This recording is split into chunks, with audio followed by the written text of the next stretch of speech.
Hello guys, welcome back to my YouTube channel SK study away of success. मैं हूं आपका educator Shivam Mishra. आपका स्वागत करते हैं आपके अपने यूट्यूब चैनल एसके स्टडी पर।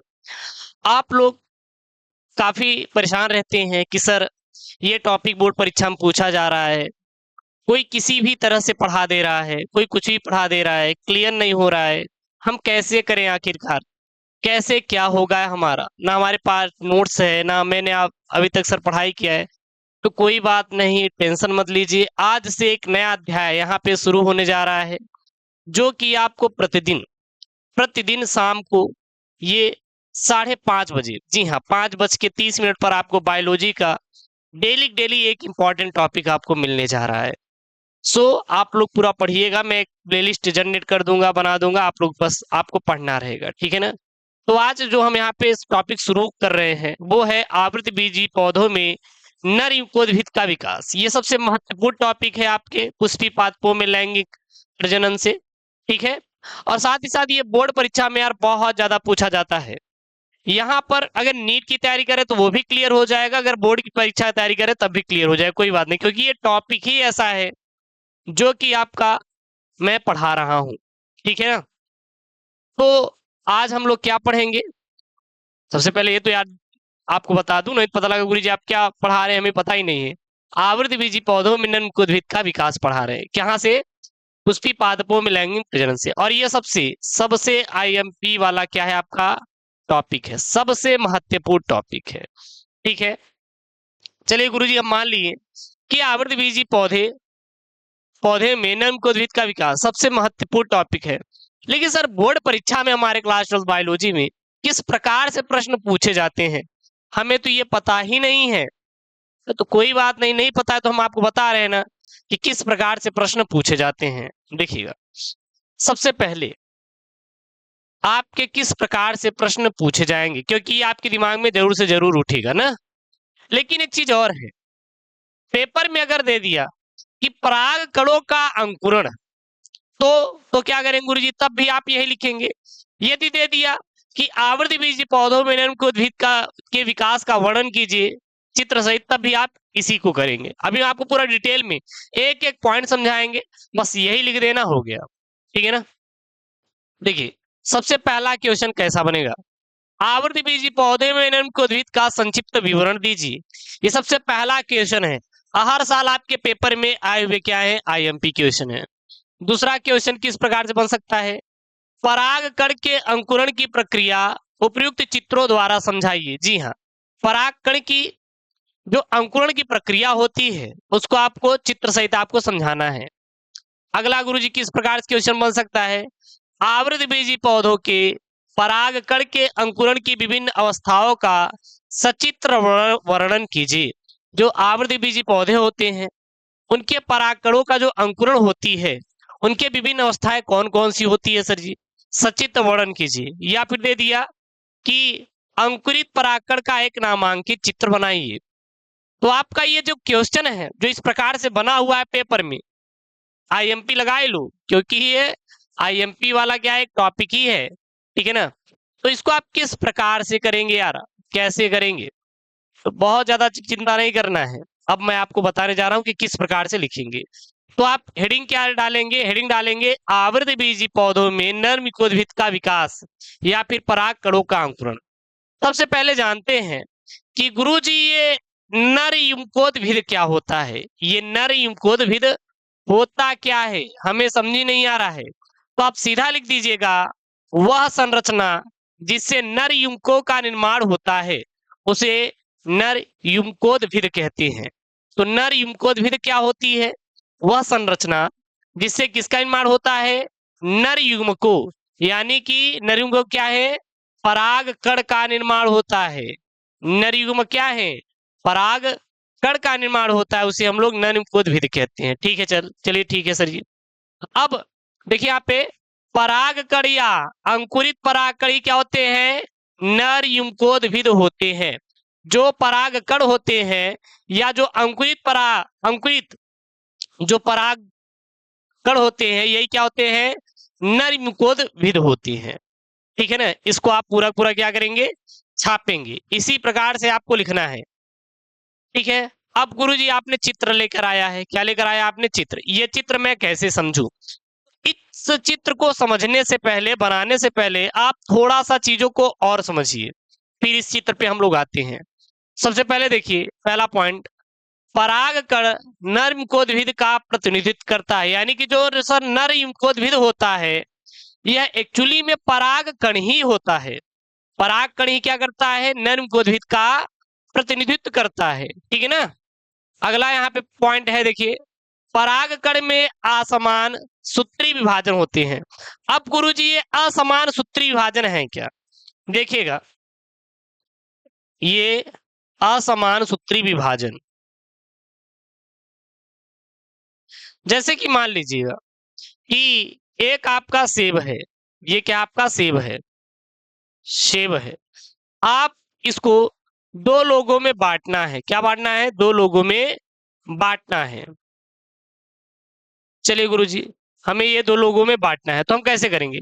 इसको आप दो बराबर खंडों में तोड़ोगे, इसको दो बराबर खंडों में तोड़ोगे और क्या करोगे? बराबर बराबर दोनों में बांट दोगे ना। तो जब आप बराबर बराबर दोनों खंडों में बांट दिए, तो क्या किए? आपने यहाँ पे विभाजन किया कि नहीं? आपने विभाजन किया ना। और जो यहाँ पे आप विभाजन कर रहे हैं, यही क्या हो जाएगा? आपका सूत्री विभाजन हो जाएगा, जिसमें दो असमान कोशिकाएं बनती हैं, जिनमें बड़ी कोशिका जो कायिक केंद्रक व रसायन युक्त होती है, उसे हम लोग कायिक कोशिका कहते हैं, और जो छोटी कोशिका जो जनन कोशिका कहा जाता है।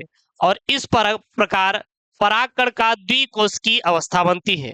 एक और यहीं पे पॉइंट में आप लोग नोट कर सकते हैं कि परागकणों में किस प्रकार का विभाजन होता है।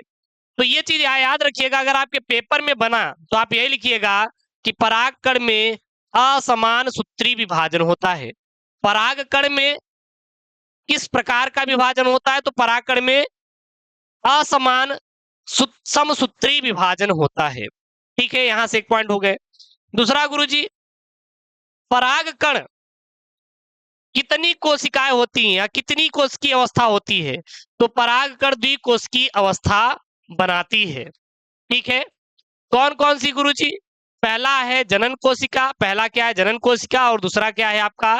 कायिक कोशिका। अब ये समझ में आ गया कि परागकण में जब असमान सूत्री विभाजन होता है, तो इसमें दो असमान कोशिकाएं बनती हैं। एक बड़ी कोशिका जो कायिक केंद्रक व रसधान युक्त होती है, जिसे हम लोग कायिक कोशिका कहते हैं, और एक छोटी कोशिका जिसे हम लोग जनन कोशिकाएं कहते हैं। और इस प्रकार जो दो कोशिकाओं का निर्माण हो रहा है, इसलिए हम लोग परागकण को द्विकोशिकीय अवस्था कहते हैं। ये क्लियर हो गया। अब फिगर पे आ जाते, देखिए, ये आपका क्या है? ये परागकण है। ये आपका क्या है? यहाँ पे देखिए, ये आपका परागकण है। ठीक है ना? ये आपका क्या है? ये आपका परागकण है। ये परागकण है। परागकण में देखेंगे जो अंदर की ओर डॉट डॉट पाई जाती है, दो ऊपर की ओर, दो ऊपर डॉट डॉट पाया जाएगा, उसे हम लोग रसधानी कहते हैं। ठीक है ना? और इसमें तीन डॉट पाई जाएगी, ऊपर की दोनों डॉट को रसधानी युक्त होती है, और जो नीचे वाला होता है सर, इसे हम लोग क्या कहते हैं? केंद्रक के नाम से जानते हैं। ठीक है ना? देखिए, जो यहाँ पे एक आपको दिखाई दे रहा है पंखे नुमा, उसको हम लोग वाह्यचोल कहते हैं। ठीक है ना? और इन दोनों वाह्यचोल के बीच एक यहाँ पे खाली स्थान दिखाई दे रहा है, इसको हम लोग क्या कहते हैं? जनन छिद्र कहते हैं। ठीक है? और जो इसका गोले वाला भाग है, जहां पे वाह्यचोल देखिए जुड़ा हुआ है, इसको हम लोग क्या कहते हैं? प्लाज्मा झिल्ली कहते हैं। क्या कहते हैं सर? प्लाज्मा झिल्ली कहते हैं। अब इसमें क्या होता है? परागकण में असमान समसूत्री विभाजन होता है, तो इसमें दो प्रकार की कोशिकाएं बनती हैं सर जी। एक कायिक कोशिका और एक जनन कोशिका। एक कायिक कोशिका और एक जनन कोशिका का निर्माण होता है, और इसी कायिक कोशिका से पराग जनन कोशिका नलिका निकलती है, और इसी जो कायिक कोशिका से क्या निकलती है? पराग नलिका निकलती है। ये आप जनन कोशिका मिटा देंगे क्योंकि ये इसमें नहीं लिखा रहेगा, यहाँ पे थोड़ा मिस्टेक है। तो इसी कायिक कोशिका से क्या निकलती है? पराग नलिका निकलती है। ठीक है ना? और इसी पराग नलिका से क्या होता है? पराग का क्या होता है? अंकुरण होता है। तो यहाँ देखिए, ये नीचे की ओर दो नरयुग्मक बनेंगे, और ये नीचे केंद्रक होता है, और ये क्या होती है? आपकी रसधानी होती है। तो इस प्रकार से आप पूरा का पूरा फिगर क्या करेंगे? बनाएंगे, जिस प्रकार से मैंने यहाँ पे आपको समझाया है। इस प्रकार से आप पूरा क्या करेंगे, फिगर को बनाएंगे, ठीक है ना। ये क्या है, ये आपकी जनन कोशिका है। एक सेकंड मैं आपको अच्छे से लिखवा दूं, नहीं तो आप लोग थोड़ा सा मिस्टेक कर देंगे, इसीलिए मैं इसको क्या कर दे रहा हूँ, इरेज कर दे रहा हूँ, ठीक है ना। ये जनन यहाँ पे नहीं रहेगा, बल्कि कहाँ पे रहेगा, बल्कि जो रहने वाला है वो रहने वाला है यहाँ पे, ठीक है। ये इसको क्या कहेंगे सर, इसको जनन कोशिका कहते हैं। इसको क्या कहते हैं सर, जनन कोशिका कहते हैं, ठीक है ना। अब यही चीज है, उसके बाद आप ये लिख लेंगे, समझ में आ जाएगा। उसके बाद आपका ये है, यहाँ पे कुछ स्टार पॉइंट पे है, द्विकोश की परागकण की जनन कोशिका में समसूत्री विभाजन होता है, जिससे दो नर युग्मकों का निर्माण हो रहा है। अब देखिए यहाँ पे देखिए जो कायिक कोश, देखिए यहाँ पे मैंने क्या बोला, यहाँ पहले क्या बोला, यहाँ पे मैंने बोला कि द्विकोश की परागकण की जो जनन कोशिकाएं होती हैं, इसमें जब समसूत्री विभाजन होता है तो दो नर युग्मकों का निर्माण होता है। अब जनन कोशिका जो होती है, ये आपकी जो जनन कोशिका होती है, जब इसमें समसूत्री विभाजन होता है तो दो नर युग्मकों का क्या होता है, निर्माण होता है। आप देखिए दो नर युग्मक बन रहे ही नहीं, इसका क्या होता है, निर्माण होता है, ठीक है सर। आगे कायिक कोशिका से पराग नलिका का निर्माण होता है, जो जनन छिद्रों के माध्यम से परागकण से बाहर आती हैं तथा दो अचल नर युग्मकों को मादा युग्मक तक पहुंचाती हैं। जो कायिक कोशिका होती है, यहाँ से पराग नलिका का निर्माण होता है। अब कायिक कोशिका कहाँ पे गुरुजी, ये है, ये वाली कायिक कोशिका होती है। इस वाले कायिक कोशिका से क्या होता है, कायिक केंद्रक का निर्माण होता है। कायिक केंद्रक का क्या होता है, निर्माण होता है, ठीक है ना। यहाँ पे पराग नलिका का निर्माण होता है, जो अचल नर को कहां पर पहुंचाती है, मादा युग्मक तक पहुंचाती हैं, ठीक है ना। अब थोड़ा सा जान लेते हैं सर जी, ये कायिक कोशिका क्या होती है इसके बारे में। तो यह बड़ी कोशिका होती है, इसमें खाद्य और पोषक पदार्थों की प्रचुर मात्रा उपस्थित रहती है। इसमें अनियमित आकार का बड़ा केंद्रक पाया जाता है। अगर जनन कोशिका की बात करें, जिसे हम लोग जन्म कोशिका कहते हैं, ये क्या होता है सर, ये क्या होता है सर, तो यह छोटी कोशिका होती है, यह तर्कु के आकार की एक केंद्र की कोशिका होती है। अगर जनन कोशिका किस प्रकार की कोशिका होती है स्टार पॉइंट में, तो आप सीधा बता दीजिएगा कि जो सर जनन कोशिका होती है, यह एक प्रकार की एक केंद्र की कोशिका कहलाती है। यह कोशिका, यह कायिक कोशिका की कोशिका द्रव्य में तैरती रहती है, ठीक है ना।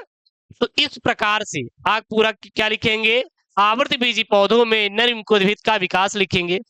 और सेम टू सेम अगर लिख के आएंगे तो एग्जामिनर आपका एक भी नंबर काटने वाला नहीं है, ठीक है ना।